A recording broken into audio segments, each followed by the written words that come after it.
Hello there, I'm Diane Louise Jordan, and in these programmes we're going to be exploring one of the biggest questions we ever ask, which is, why does a good God allow people to suffer?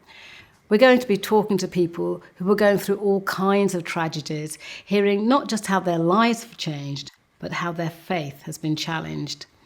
Now, this could be any ordinary street in suburban Manchester, but in 2003, a police raid on a terrorist safe house here went terribly wrong, leading to the death of Detective Constable Stephen Oak. Stephen's father, Robin, was a senior police officer with a long career in counter-terrorism. We asked Robin how he first heard the news of Stephen's death. In the evening, Leslie, his lovely wife, phoned me and said something like this: Steve's been involved in an accident. I don't know any detail at all. I'm being picked up by a police car to be taken to North Manchester Hospital where he is. And I'll ring you later. Now, she rang me maybe 2 hours after that, about 9:30 in the evening by then, and tried to blurt out to me that Steve had been killed in this terrorist incident.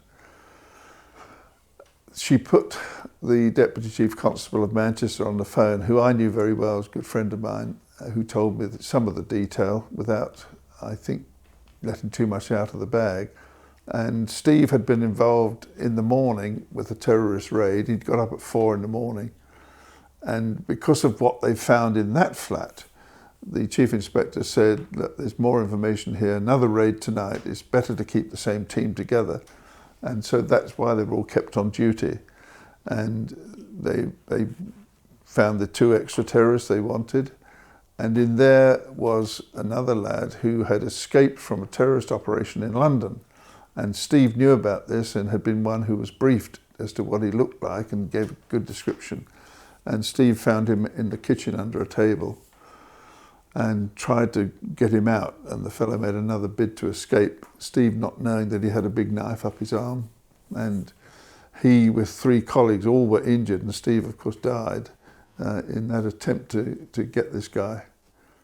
In the morning, at 7:30, my own deputy phoned me and said, there's a plane load of journalists coming across. They've chartered a plane, they want to interview you. Where do you want the interview? And I said, well, set up a press conference. I certainly don't want them at home. And that's how that happened. A very docile press conference, which is unusual for a chief constable. He's usually got his back to the wall answering awkward questions. They were all very, very kind, I thought, because I only knew a bit about what had happened. And then one journalist stood up with, I'm sure, no malice. He simply said, Mr. Oak, what do you think about the man who's killed your son?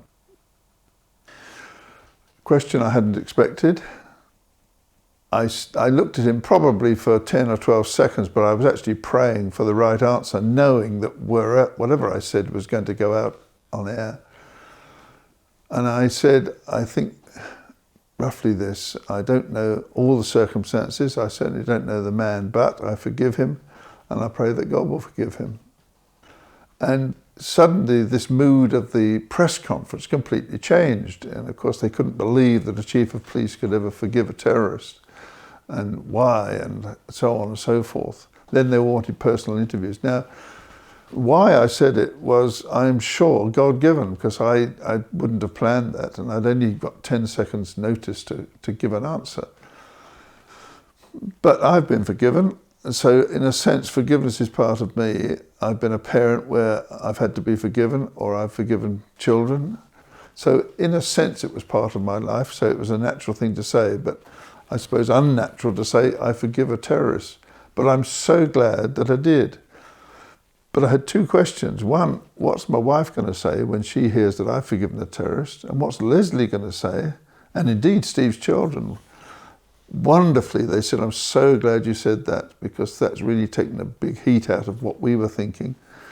But I had to say afterwards, did I really mean that? Is it just words that I forgive a terrorist, or did I mean it? And so I began to think this one through and got back to the Lord's Prayer in Matthew chapter 5, where the middle line is, forgive us our sins or our trespasses as we forgive those who trespass against us. And it actually means God will forgive us in that same proportion.